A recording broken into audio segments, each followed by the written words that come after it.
Blinken says Capitol insurrection hurt U.S. standing as defender of democracy. Secretary of State Antony Blinken told CNN's Wolf Blitzer that the insurrection attempt on the Capitol by President Donald Trump's followers has hurt the United States' ability to speak up for democracy and human rights.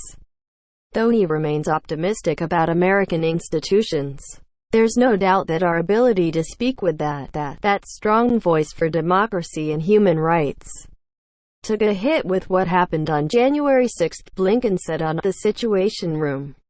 But I gotta tell you, I actually see the glass as half full on that, because we had a peaceful transition of power pursuant to our Constitution. Blinken spoke to CNN a day before the Senate convenes for Trump's impeachment trial. The House voted to impeach the former president on January 13 on one charge of inciting an insurrection. The historic vote came a week before Trump left office, making him the only president in American history to be impeached twice. Re-engaging while Trump is gone from office, the impact on U.S. standing in the world continues to reverberate. Russia and China have mocked the U.S. for the events of January 6, which shocked allies. Blinken said the U.S. response is one of the things that makes it unique. We've had incredibly challenging moments, and sometimes we've taken our own steps backwards. But what's made us different is a willingness, our ability to confront these challenges with full transparency in front of the entire world, the top U.S. diplomat said. Sometimes it's incredibly difficult. Sometimes it's ugly. But I think we have a very strong story to tell about the resilience of democracy, the resilience of our institutions, and the determination of this country to always try to form a more perfect union, he added. Blinken reiterated President Joe Biden's commitment to alliances in reaffirming U.S. leadership after President Donald Trump's America First policy often left the U.S. isolated and at odds with allies. Part 1 is showing up. Re-engaged, Blinken said. None of the big problems we face, not a single one, can be addressed by any single country acting alone, Blinken said, pointing to climate change, weapons of mass destruction. That means a premium on diplomacy. Russia and Iran. Blinken said the U.S. is relying on its close alliances to determine how to approach Russia as well, and hinted that the administration will work with Congress to take action with regard to the poisoning of Alexei Navalny. The opposition leader returned to Russia after recovering in Germany, 5 months after his near brush with death. Navalny's arrest shortly after his return and his subsequent jailing has prompted widespread protests across Russia. It seems apparent that a chemical weapon was used to try to kill Mr. Navalny, Blinken said. That violates the Chemical Weapons Convention and other obligations that Russia has. Such a move would also violate U.S. sanctions that Congress has imposed on Russia, he added. We're reviewing that. We're looking at that very carefully, and when we have the results, we'll take action. Blinken also repeated the administration's determination that Iran should make the first move in negotiations over the U.S. return to the International Nuclear Agreement. If Iran returns to compliance, we would do the same thing, Blinken said, and use the pact as a starting point to form a longer and stronger agreement that includes other matters, including Iran's missile program. Blinken said Trump had the right idea to take a tougher approach to China, but then added, the way he went about it was wrong across the board. Blinken said the U.S. has to approach China from a position of strength.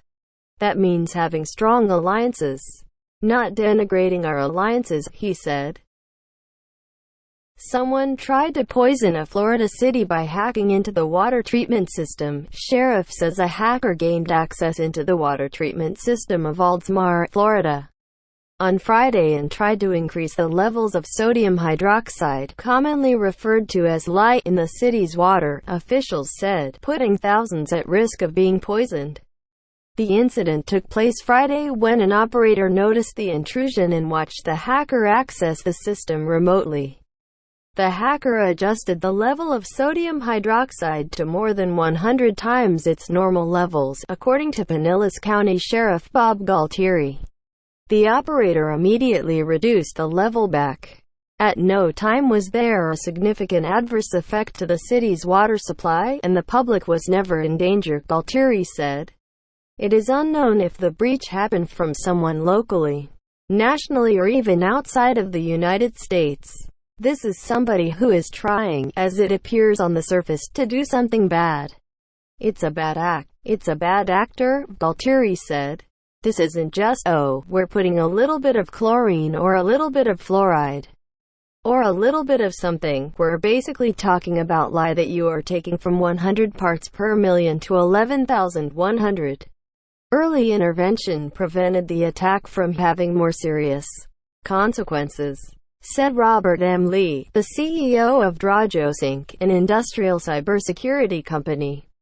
But, he said, this type of attack is precisely what keeps industry experts awake at night.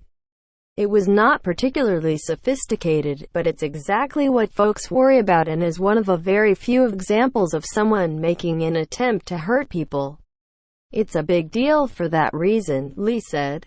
Galtieri said it would have taken 24 to 36 hours for the water to reach the system and that there are several redundancies in place that would have alerted that the levels were too high before that happened. The city has taken steps to prevent further access into the system. The Pinellas County Sheriff's Office, FBI, and Secret Service are jointly investigating the breach, Galtieri said.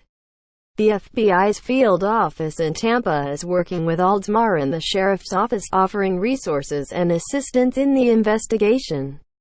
CNN has reached out to the Secret Service for comment. Florida Senator Marco Rubio wants the hacking of the water treatment system handled as a national security measure, he tweeted Monday. I will be asking the FBI to provide all assistance necessary in investigating an attempt to poison the water supply of a #Florida city, the tweet read. This should be treated as a matter of national security. Sodium hydroxide, also known as lead, is the main ingredient in liquid drain cleaner, Galtieri said. Symptoms of sodium hydroxide poisoning include breathing difficulties, lung inflammation, throat swelling, burning of the esophagus and stomach, severe abdominal pain, vision loss, and low blood pressure, according to the University of Florida Health System. Long-term effects of poisoning depend on how fast the poison is diluted or neutralized in the system. Damage to the esophagus and stomach can continue to occur for several weeks after the poison was swallowed. Death can occur as long as a month later. It is unknown if the increased levels in Aldsmar would have led to any of these symptoms. Aldsmar, a city made up of about 15,000 people in Pinellas County, is about 17 miles west of Tampa. Judge agrees to release prominent Proud Boys leader facing Capitol riot charges. A federal judge in Seattle on Monday decided that a Proud Boys leader on the West Coast, Ethan Norton, should be released pending trial, even after federal prosecutors warned he could coordinate with the Proud Boys for another attack on the federal government. Norton, 30, has been charged with 4 counts relating to his actions outside and in the U.S. Capitol building on January 6. Prosecutors have alleged he had prepared for the Capitol riot by gearing up and collecting money days before, suggesting he could face more charges in the future as investigators look more closely at the Proud Boys organization and coordination. The decision is the latest, highlighting how judges around the country have had widely different reactions to the charges against Capitol rioters, and how challenging it can be for the Justice Department to convince courts to keep rioters who are charged with relatively basic initial complaints behind bars, especially as they build out cases before a federal grand jury. The Justice Department indicated in court it will seek an appeal to challenge Norton's release. The department has appealed several similar rulings nationwide. Magistrate Judge Brian Suchita's decision on Monday included putting Norton on a nightly curfew, restricting his travel to Washington State and Washington, D.C., for court appearances, and barring his communication with other witnesses in the case, which will likely include several Proud Boys who prosecutors say he communicated with on January 6. Suchida has not placed him on more restrictive release terms, such as home detention or GPS monitoring, or even set a monetary bail amount. While you are out, you must maintain good conduct, Suchida said on Monday. Nordin has been held since his arrest last week and has not yet been released. He faces charges of aiding and abetting injury to government property, obstructing an official proceeding, entering the restricted grounds of the capital, and disorderly conduct. DOJ argued Nordin could be a potentially catastrophic risk on Friday. Prosecutors had argued in some of their strongest language about Capitol rioters to date that the Proud Boys could work together to coordinate more attacks on American democracy if Nordin were to be released. They also revealed more about how investigators are pursuing the group's actions as a whole in a memo to the court arguing for his detention. There is no reason to believe that defendant, or any of his Proud Boy associates, are any more interested in complacency, or any less interested in fomenting rebellion, than they were on January 5. If nothing else, the events of January 6, 2021, have exposed the size and determination of right-wing fringe groups in the United States, and their willingness to place themselves and others in danger to further their political ideology, the prosecutors said. Releasing defendant to rejoin their fold and plan their next attack poses a potentially catastrophic risk of danger to the community, the prosecutors added. Focus on larger operation. The memo put new focus on the larger Proud Boys operation and on the group's leader Enrique Tarrio. Prosecutors described how Tarrio, who was arrested before January 6 and thus did not attend the riot, spoke with others to plot their actions on the day of the riot. Tarrio does not face federal charges but was charged in D.C.'s local court for his actions during a previous protest in the Capitol. Other Proud Boys are charged separately related to the riot, and some, including the Hawaii chapter founder Nicholas Ox, have been released and now face conspiracy counts. Prosecutors' court filings in the Nordin case have indicated how investigators are circling the actions of several associates of the Proud Boys. The Justice Department described in one filing that it found ledgers, notebooks, and other records related to Proud Boys operations, as well as a radio system the Proud Boys appeared to have used to communicate on January 6, when law enforcement searched Nordin's house, indicating that prosecutors are piecing together evidence that could be used in Nordin's and other cases related to the Proud Boys. Several other associates of the extremist group are separately facing charges. The investigators also found his laptop, cell phone and cameras with video and photos, the court filing on Friday said. Federal officials have said repeatedly in recent weeks they are looking into extremist groups that attended the riot, and considering charging possible seditious conspiracies. But cases are still moving slowly and in the early stages. No sedition cases have been brought. Use of social media. In his initial charges, prosecutors alleged Nordin used social media to advocate for the Proud Boys protecting the country and going to Washington, D.C., and how he asked for contributions for buying protective gear and communications equipment.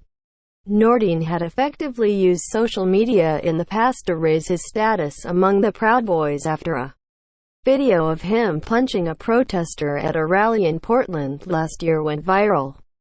Prosecutors noted, Nordin's attorney in Washington state argued that he didn't condone violence and had punched the person at the prior rally out of self-defense, wasn't a danger to others and wouldn't flee his court proceedings. The most serious charge he faces, of aiding and abetting government property, which can be considered a crime of terrorism under the law, wasn't specific enough in his court record on the extent of the damage or how he helped allegedly destroy police barriers in a window. His defense attorney argued, Mr. Nordin's alleged membership in the Proud Boys does not make him a danger to others or the community, his defense team had written to the court. While the government devotes a portion of its lengthy memorandum to the statements and actions of other alleged members of the Proud Boys, none of the footage suggests that Mr. Nordin himself was involved in anything more serious or sinister. In Nordin's case, prosecutors tried to argue he had a passport at the ready that was of another man, and had expressed interest in moving out of Washington state. But his defense attorney on Monday argued that didn't show he was ready to flee, and that the passport belonged to his wife's ex-partner, whom he didn't closely resemble. U.S. deploying B-1 bombers to Norway to send a message to Russia. The U.S. Air Force is deploying B-1 bombers to Norway for the first time in a move that sends a clear message to Moscow that the U.S. military will operate in the strategically important Arctic region and demonstrate that it will defend allies in the area against any Russian aggression close to the country's border. 4 U.S. Air Force B-1 bombers and approximately 200 personnel from Dias Air Force in Texas are being deployed to Orland Air Base in Norway, and within the next 3 weeks. Missions will begin in the Arctic Circle and in international airspace off northwestern Russia, according to multiple defense officials. Until now, military missions over the Arctic had been largely staged out of the United Kingdom. The movement of forces much closer to Russia means the U.S. will be able to react more quickly to potential Russia aggression, officials say. Operational readiness and our ability to support allies and partners and respond with speed is critical to combined success, said General Jeff Harrigan, commander of U.S. Air Forces in Europe and Africa, for the last several months. The Pentagon has operated similar groups of B-52 bombers in the Middle East as a means of demonstrating the ability of the U.S. to quickly move military assets to potentially tense regions. These bombers' missions take weeks to plan, so the Norway deployment has been in the works for some time, officials say. President Joe Biden has already demonstrated he is prepared to adopt a tougher approach to Moscow than under his predecessor, Donald Trump. He held his first call late last month with Russian President Vladimir Putin and confronted him over a range of issues, from a recent massive cyberattack to the suspected poisoning of the country's leading opposition figure. The Defense Department has been deeply concerned about Russian military moves to shut off potential access to the Arctic for natural resources and maritime access as it continues to militarize the Arctic region. Recent Russian investments in the Arctic include a network of offensive air assets and coastal missile systems, warned Barbara Barrett, Secretary of the Air Force during the Trump administration, when the Air Force made public how it would deal with the Arctic last summer. The U.S. assesses that Russia considers maintaining its own Arctic access increasingly vital, with almost 25% of its gross domestic product coming from hydrocarbons north of the Arctic Circle. Barrett indicated. A Russian fighter jet flew low near the USS Donald Cook, a naval destroyer, in the international waters of the Black Sea last month. The U.S. Navy routinely sails in those waters to send the message it will maintain maritime access in the region. The encounter was relatively minor, but the Navy issued a statement saying the unnecessary proximity of the Russian Su-25's actions were inconsistent with good airmanship and international norms and standards. The U.S. Sixth Fleet is committed to maintaining freedom of movement within international waters for all nations in the Black Sea.